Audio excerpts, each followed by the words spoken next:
Hey guys, welcome back to the channel. Today we're going to be talking about stablecoins. And yes, there are plenty of stablecoins in the crypto space. You probably heard about USDT, USDC, DAI, BUSD, Paxos. So which one is the best? Which one is the safest? Well, that's what we're going to be talking about in this video. So be sure to stay till the end because you're going to be learning a ton the same way I did learn about them. Before we start, if you're new to the channel, welcome. My name is Mauricio, and in this channel we talk about how to properly invest during the bull trends and the downtrends. So if this is something that is interesting to you, don't forget to subscribe to this channel. So let's get started.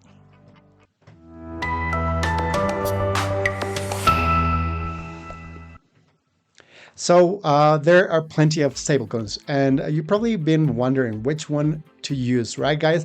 So maybe you are using an exchange like a Binance or Kraken or, KuCoin, and each exchange has their own version of a stablecoin. Be that they create their own like BUSD in Binance, or they're using a third-party stablecoin. Now, before we delve into which one is best and why, and we're going to be rating them all, well, we're going to be rating 4 of them, which is in my experience the most used ones. So before we go there, I'm going to explain what they are, what they're supposed to be helping us do, and what's the difference between them. So without further ado, let's go see the browser so you can follow along. So here we are. This is the battle between stablecoins, and we're going to be starting in a moment with a difference. But before that, let's talk about what they're meant to do for us. So first, the reason why they were initially created is because they were a means to cash out. So imagine you were trading, before they existed, you were trading Bitcoin and probably Ethereum, and you wanted to make money, and then a crash came and you wanted out of those cryptocurrencies. What could you do? Well, you could tell your exchange like Binance or Kraken or any of those, Coinbase, if you will, I want to cash out. I want to exchange my BTC for US dollars. So before stablecoins existed, all you have to do, and it was not an easy feat, is send the money back to your bank account. So if that was in the US, that would be in US dollars. If that was elsewhere, then hopefully you will have a US dollar account in your country, but not all countries allow that.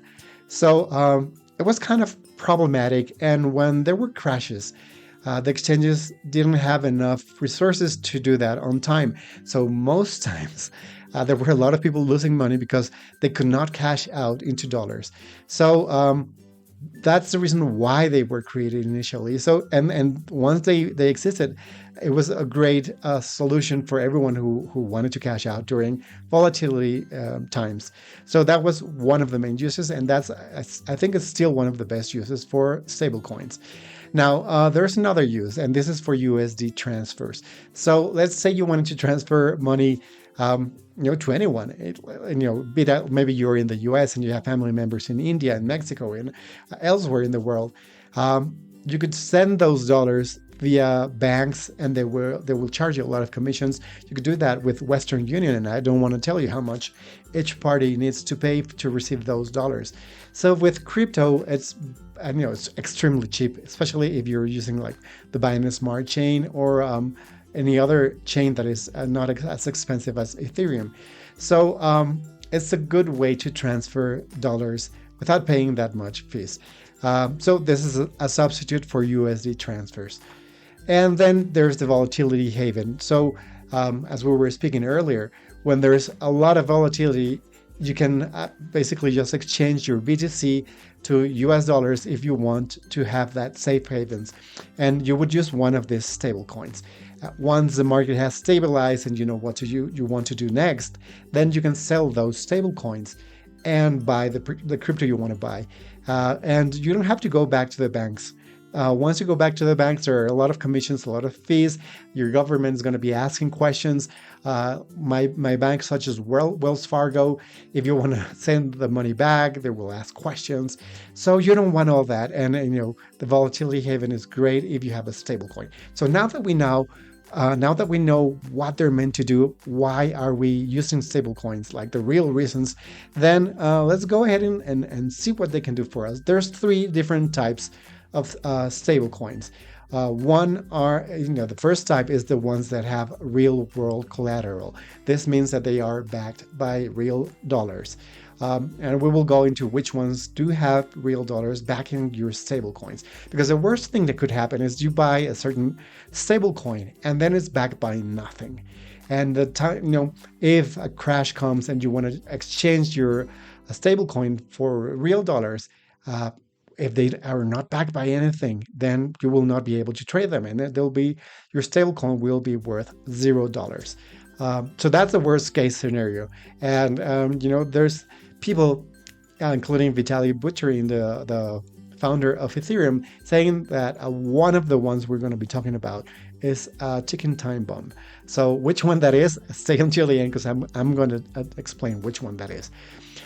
So there are ones that are backed by real US dollars. Then we have others backed by collateral, crypto-based collateral. So this means that they are not backed by dollars in real world banks, but by crypto, which could be anything between Bitcoin, Ethereum, and any other strong crypto.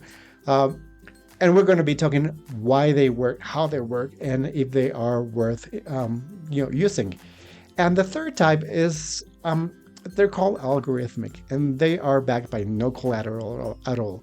There are different types of algorithmic stablecoins, and they're still kind of experimental. We're not going to be talking about them in this video because of their nature. I don't want to talk about experimental things. We might do a video in the future about those, but not in this one. So let's go ahead and we're going to be comparing four stablecoins. And the first one is USDT. And you probably heard of this. If you haven't heard of any other one, probably you've already heard about USDT. This is the most used stablecoin. Now, who is the owner? The owner is iFinex, same owners of Bitfinex, which is an exchange. And they are based in Hong Kong, but the parent company is in the Virgin Islands. And if you know anything about the Virgin Islands, they're kind of oftentimes shady, tricky companies that do not want to be audited by any strong government. So this is the thing with USDT. They are backed by US dollars. But in a different fashion that maybe you would expect. So 65% of USDT are backed by commercial paper. Commercial paper is a kind of debt. Then 24% by fiduciary deposits, 3.87% by real actual cash. And then T-bills and reverse repo notes. So what concerns me here is that the part where there is commercial paper, especially those, because it's debt. And what if at some point the market crashes? The real, like the financial markets crash, and at the same time we're seeing crypto crashing. You might want to sell your crypto and buy dollars. And when that happens, if a lot of people are selling their USDT, they will not have enough dollars to pay you back. That's the main concern. So they will have to sell the commercial paper. But if the companies selling the commercial paper are not paying their debts, then USDT won't be paying your dollars. So that's the thing we use with USDT. And yes, this is an extreme scenario, but it could happen, guys. I mean, there's strong crashes, financial crashes every, let's say 10 years. Go and see channels where they speak about them. And it's usually an average of 10 years per financial market crash. So it could happen anytime soon. And this is something that, would not let me sleep if I had all my savings in USDT. However, there's uses for USDT, and we're going to be talking about those in a second. So how would we rate USDT? Well, the best thing about this token is that it's available almost everywhere, in almost every chain, in almost every exchange. So it doesn't matter if it's Binance or if it's Kraken, or if you're trying to do that on the Midas Smart chain or in Polygon. you will have USDT anywhere you go. So it's easy to use. It's easy to switch from one place to the other. So we will give it 5 stars for availability. It's fully backed. No, we've spoken about. We've discussed this. Commercial paper is not actual dollars. If the company selling the commercial paper default under loans, then you won't be getting a fully backed USDT. Transparency, they do attestations every month. So an attestation means they tell us what they are backing the USDT with, but it's not an audit. So transparency, I'll give them 3 stars. USD peg, that's another nice thing about USDT. It keeps their USD peg most of the time 1-to-1. So there are small variances, and let's say sometimes it's 1/100th of a cent above or below the price. And sometimes it goes a little bit more high or low, but 99.5% of the time, 1 USDT is $1 until that horrible scenario that could happen, could not happen, happens. And risk, we've discussed all the things that concern me about USDT, so I'll give them a 3. 5 would be safest. 1 would be like, I would never invest in this one. Risk will give them a 3 because of what we just explained. So all in all, USDT gets 3.8 stars because of all of this, as we've discussed so far. The next stablecoin is USDC. And this is the second most used token stablecoin. And it's got a market cap far below USDT. So, but still, it's a solid one. So, what is it backed by, and who owns it? Well, the owner is Circle Inc. Circle is one of the partners that have been working on USDC. The other one is Coinbase. Coinbase is the largest exchange in the US. So if you're US based, you probably are buying and selling and trading via Coinbase.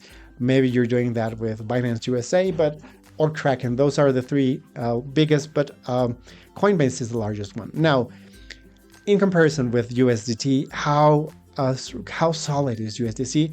Well, they are backed 61% by cash or cash equivalents. So that's, the other was, I think it was 3%. This is 61%. This is more solid. They are also backed by 13% by Yankee certificates of deposit. So this is an investment instrument. USD Treasury is 12%. This is also good unless the US defaults on their money, on their loans, which could happen, guys. Currently the US is printing so many dollars and that is dead. So, but still, it's a hard to imagine scenario. So let's say, USD Treasuries are sure, that's certain. Then commercial paper, 9%. This is in the worry territory, but it's only 9%, so that's okay. Corporate bonds, 5%. Same thing. This is debt. They could default on their debt.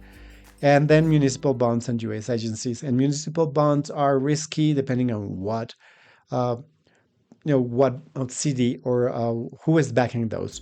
But all in all, this is only around 14%. The rest is more solid. So as you see, this is a lot more solid than USDT.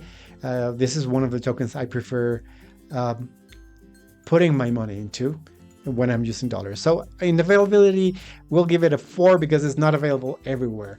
Compared to USDT, guys. So we'll give it a 4. Fully backed, we'll give it a 4 because, we just saw what is it backed with. And it's a lot stronger than USDT. Transparency, they are audited every month. Between months, they could do anything. But at the end of the month, when they get audited, which is better than an attestation because there's a third party. And I think it's Grant Thornton, the big accounting firm that is auditing Circle every month. So they're pretty transparent. And they are really pegged to the US. Sometimes I found that USDC is even stronger than USD, or at least to USDT. So it's a really strong peg. And it's strong peg because of what it's backed with. And then risk, we'll give it a 4, which is a low risk. Remember, guys, 5 is the best, 4 is a little risky, and 1 would be like the worst. So they are less risky because they're backed with better resources. All in all, they get 4.2 stars. Now, let's talk about BUSD. And along with BUSD, we're going to be talking about Paxos Standard, which is another stablecoin. And the reason why I blended this together is because BUSD is administered by Paxos, and they have their own stablecoin, but it's basically the same thing behind both because it's administered by Paxos. So here's the nice thing about both of these tokens. They're backed by 96% by cash and cash equivalents. Now, what's the cash equivalent? We would have to dig a lot deeper into that, but that's so much better than debt.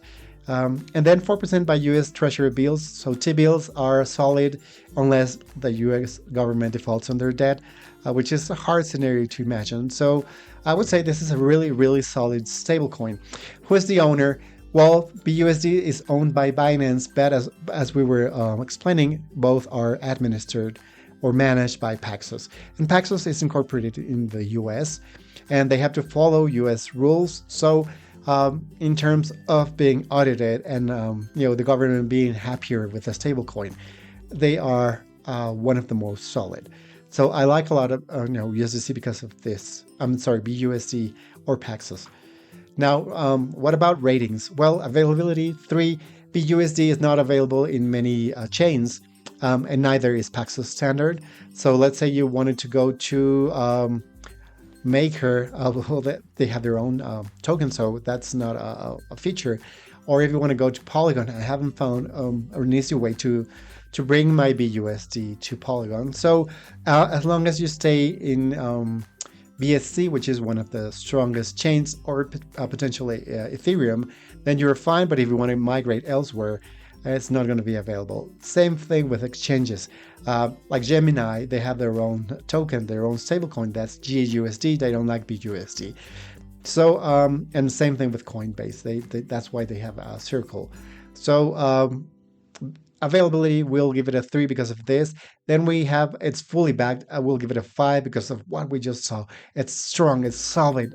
So if you are bringing your money from the traditional banking system and you want to put it on crypto because you're earning really nice interests, I would use one of these 2 tokens because I know that my tokens are really backed by dollars as opposed to USDT. So guys, let's say you sold your home. And this is an extreme scenario, but I've known people who have sold their homes or their cars to put their money in crypto, and they say, I don't want the volatility of Bitcoin, but I want the interest rates I get with stable coins.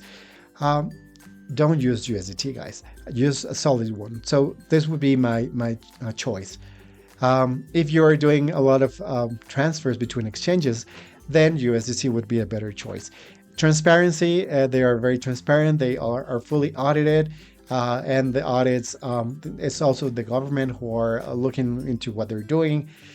So that's strong. The US government, I mean, not the Hong Kong or the Virgin Islands governments.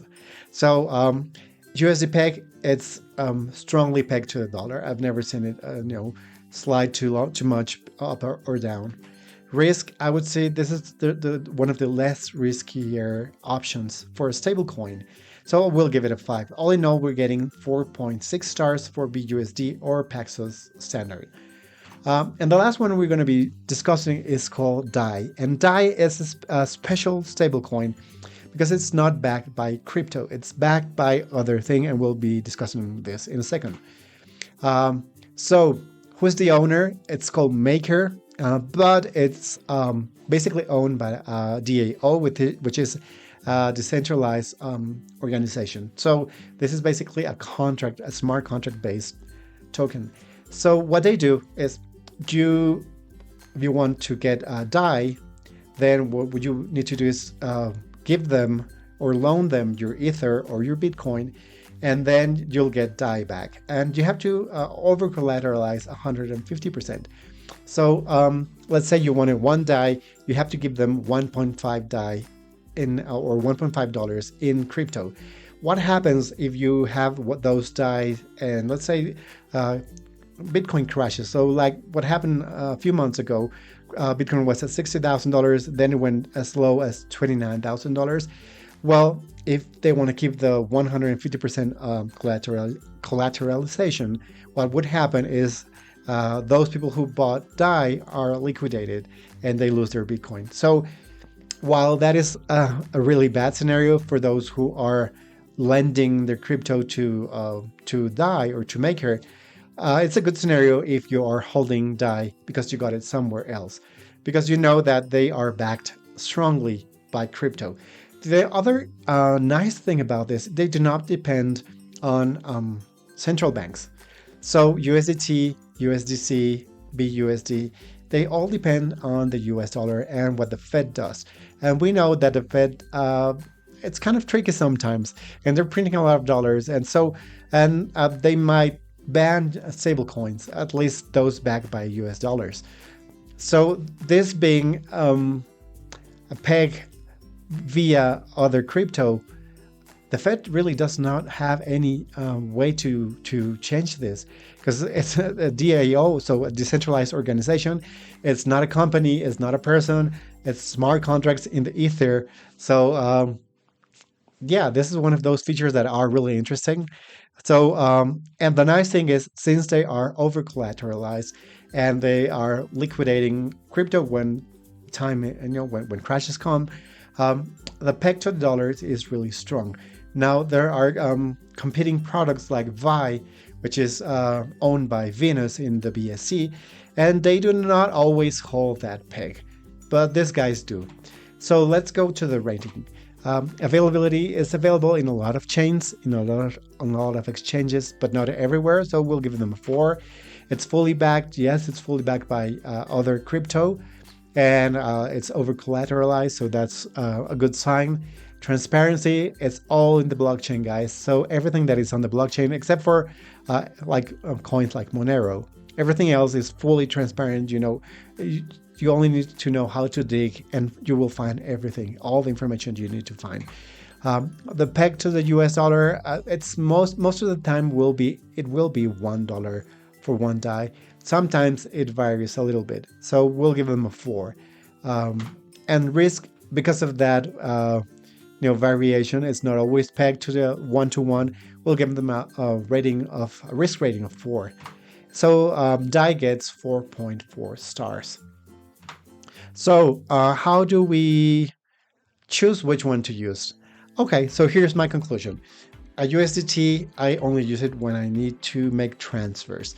So if you transfer USDT, you're almost certain that people who will be receiving that money will be able to use it. Because you don't know, with other tokens, you don't know if they are using an exchange that has that other token available. So for transfers, I will use USDT. I will only hold it a little bit and then it's gone. And then I'm no longer assuming that risk.